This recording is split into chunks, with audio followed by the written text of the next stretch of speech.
Bismillahirrahmanirrahim. Assalamualaikum warahmatullahi wabarakatuh.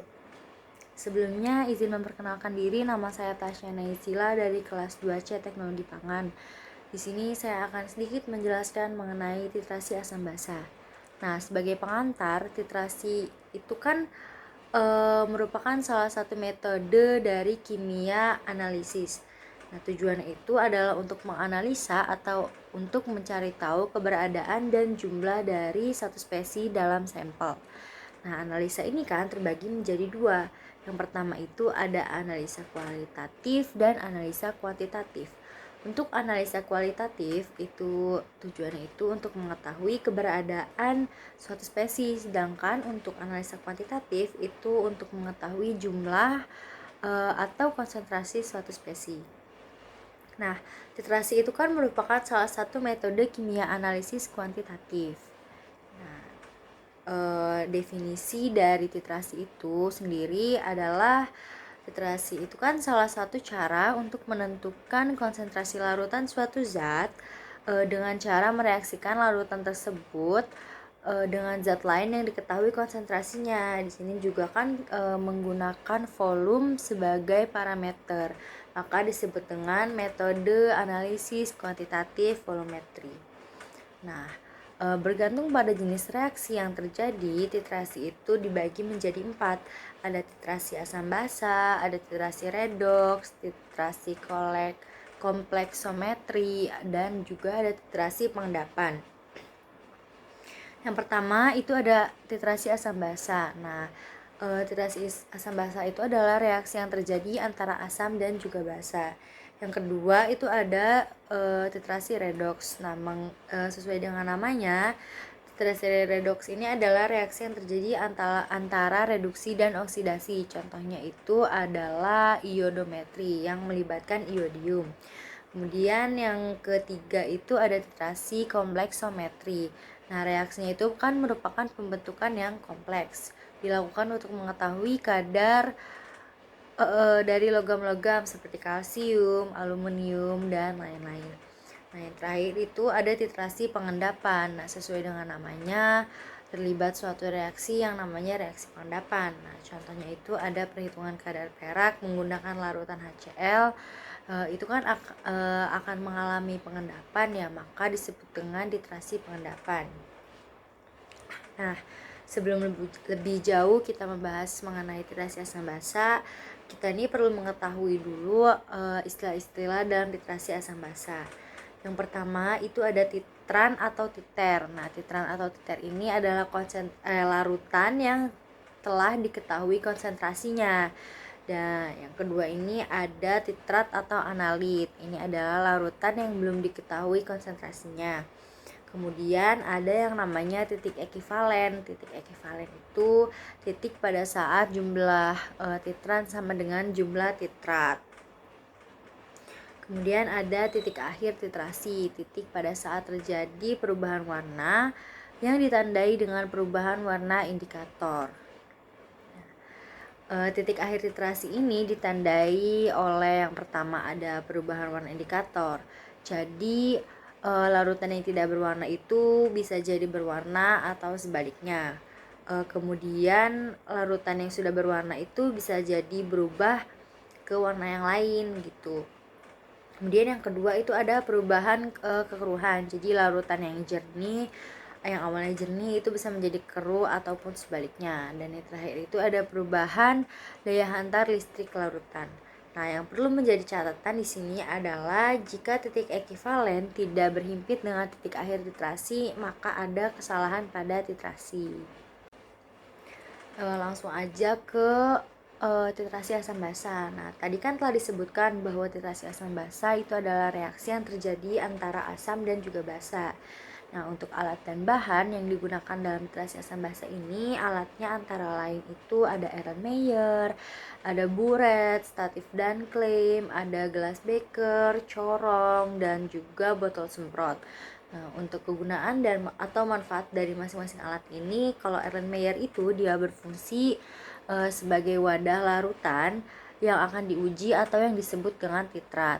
Nah, buret statif dan cling ini berfungsi sebagai wadah titran yang dapat mengeluarkan larutan setetes demi setetes.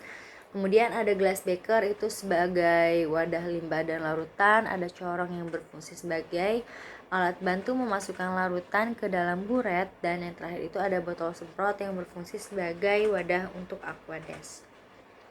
Nah, kalau bahan-bahannya yang digunakan itu antara lain ada sampel yang akan dianalisis, ada larutan titran, ada aquades, dan juga ada indikator asam dan basa. Nah, larutan titran itu dapat berupa asam kuat, HCl, atau basa kuat NaOH. Itu tergantung pada jenis sampelnya. Kemudian untuk aquades itu dia berfungsi sebagai pembilas buret agar bersih, dan ada indikator sebagai petunjuk titik akhir titrasi. Jadi kan nanti saat titik akhir itu ada perubahan warna. Nah, indikator ini yang berfungsi sebagai untuk melihat gitu ini udah mencapai titik akhir atau belum gitu. Nah, di sini ada contoh indikator asam basa yang umum digunakan pada titrasi asam basa. Itu diantaranya ada phenolphthalein, rentang pH-nya itu 8,5 sampai dengan 10. Dia itu tidak berwarna pada kondisi pH rendah dan berwarna merah jambu pada pH tinggi atau kondisi basa. Kemudian selanjutnya itu ada bromfenol biru, dia itu rentang pH-nya 4 sampai 5,5. Berwarna kuning pada kondisi pH rendah dan berwarna biru pada kondisi pH tinggi atau kondisi basa. Yang ketiga itu ada alizarin kuning. Rentang pH-nya itu 10 sampai dengan 12. Dia itu berwarna kuning pada kondisi pH rendah dan berwarna merah pada pH tinggi atau kondisi basa. Nah, yang terakhir itu ada bromtimol biru, rentang pH-nya itu 6 sampai 8, berwarna kuning pada kondisi pH rendah dan berwarna biru pada pH tinggi atau kondisi basa. Nah, untuk lebih jelasnya lagi di sini saya ada contoh langkah-langkah titrasi asam basa. Nah, misal ada soal kita tuh disuruh menentukan konsentrasi 20 mili asam HCl melalui titrasi menggunakan larutan NaOH 0,1 m dengan tambahan indikator PP. Nah, dalam soal tersebut itu dapat diketahui yang berperan sebagai titran itu adalah NaOH 0,1 m dan titratnya itu adalah HCl. Nah, langkah-langkah untuk melakukan titrasi asam basa itu yang pertama ada kita harus memasukkan NaOH ke dalam buret dengan bantuan corong hingga NaOH itu mencapai skala 0. Nah, yang kedua itu ada memasukkan 20 mili HCl ke dalam Erlenmeyer dan tambahkan 2 tetes indikator PP. Kemudian yang ketiga itu kita melakukan titrasinya. Nah, jadi saat ini NaOH itu diteteskan secara perlahan-lahan melalui keran ke dalam Erlenmeyer. Nah, Erlenmeyer-nya itu kemudian digoyang-goyang sehingga NaOH dapat bereaksi dengan HCl. Kemudian yang keempat, penambahan NaOH itu dihentikan ketika sudah terjadi perubahan warna dalam Erlenmeyer. Nah, perubahan warna ini menandakan telah tercapainya titik akhir titrasi atau titik ekivalen. Kemudian yang kelima, ini kita harus mencatat volume NaOH yang terpakai. Nah, misal nih volume NaOH yang terpakai itu adalah 40 mili. Kemudian yang terakhir itu kita harus menghitung konsentrasi HCl dengan persamaan MA dikali VA dikali A sama dengan MB dikali VB dikali B. Nah, catatannya MA itu adalah molaritas asam, VA itu adalah volume asam, A itu adalah valensi asam, MB itu adalah molaritas basa, VB itu adalah volume basa, dan B itu adalah valensi basa. Kita tinggal masukin nih ke persamaan yang tadi. VA itu kan adalah karena MA itu adalah yang ditanyakan, maka kita langsung ke VA. VA itu adalah volume asam atau volume HCl, tadi kan 20 mili, kemudian A-nya itu adalah valensi asam, itu adalah 1, karena HCl itu kan melepas dalam air, dia itu melepas 1 ion H+, maka valensinya itu adalah 1. Kemudian MB atau molaritas B, molaritas NaOH itu ada 0,1 m. Kemudian ada VB atau volume dari NaOH itu 40 ml, dan B atau valensi NaOH-nya itu adalah 1, karena di dalam air NaOH itu adalah NaOH itu kan melepas satu ion OH-.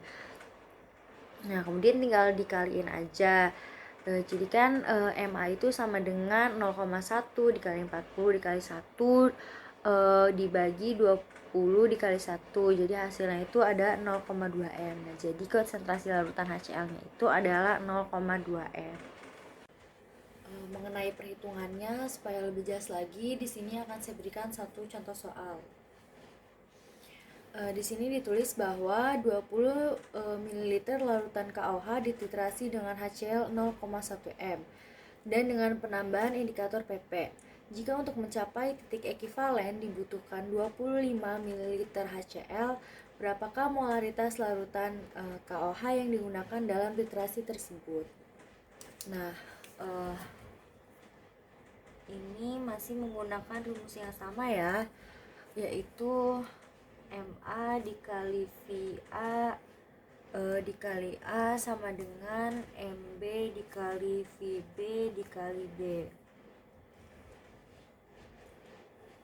Nah, oke. Di sini MA-nya itu adalah molaritas dari HCl, tertulis dalam soal 0,1 M. Ini tinggal dimasukin aja. VA-nya itu 25 ml. Kemudian HCl, untuk A-nya itu HCl itu kan dia melepaskan dalam air melepaskan satu ion H. Jadi A-nya itu adalah 1. Kemudian VB-nya 20 ml dan KOH itu dia melepas satu ion OH-, maka A-nya itu sama dengan 1. Nah, yang ditanyakan itu adalah MB-nya ya, atau molaritas si KOH. Di sini ya. Jadi ini tuh tinggal dimasukin aja 0,1 M dikali 25 ml dikali 1 sama dengan MB dikali 20 ml dikali 1.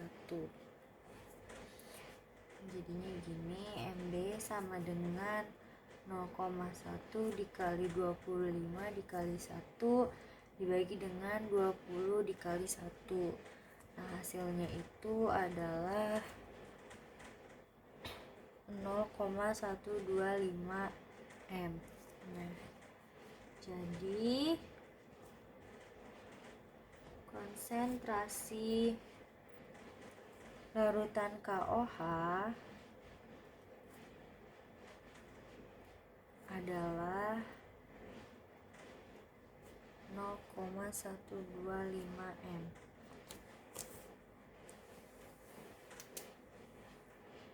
Nah, dari tadi kan kita udah bahas nih mengenai titrasi asam basa, mulai dari definisi titrasi asam basa, kemudian ada reaksi jenis reaksi titrasi, ada istilah-istilah dalam titrasi, hingga ke contohnya titrasi asam basa dan langkah-langkahnya juga. Nah, di sini yang terakhir itu ada aplikasi titrasi asam basa di berbagai bidang. Jadi metode titrasi asam basa itu dapat dilakukan untuk berbagai jenis analisis. Contoh aplikasi titrasi asam basa yang pertama itu adalah untuk menganalisis total asam pada sampel. Misalnya itu pada yogurt, tapen, metode koko, kefir, dan kombucha. Dan juga berbagai produk fermentasi atau produk asam lainnya. Nah, aplikasi yang kedua itu adalah untuk uji kadar protein. Titrasi merupakan tahapan akhir dari rangkaian proses analisis kadar protein yang sebelumnya diawali dengan destruksi dan distilasi. Analisis ini dapat dilakukan untuk menguji kadar protein susu, tempe, dan berbagai produk pangan lainnya. Nah, aplikasi yang ketiga itu adalah untuk menganalisis kadar asam lemak bebas pada produk minyak atau berlemak. Analisis ini untuk mengetahui tingkat kerusakan lemak setelah pengolahan atau selama penyimpanan. Ya, mungkin itu saja yang dapat saya sampaikan. Kurang lebihnya mohon dimaafkan. Wassalamualaikum warahmatullahi wabarakatuh.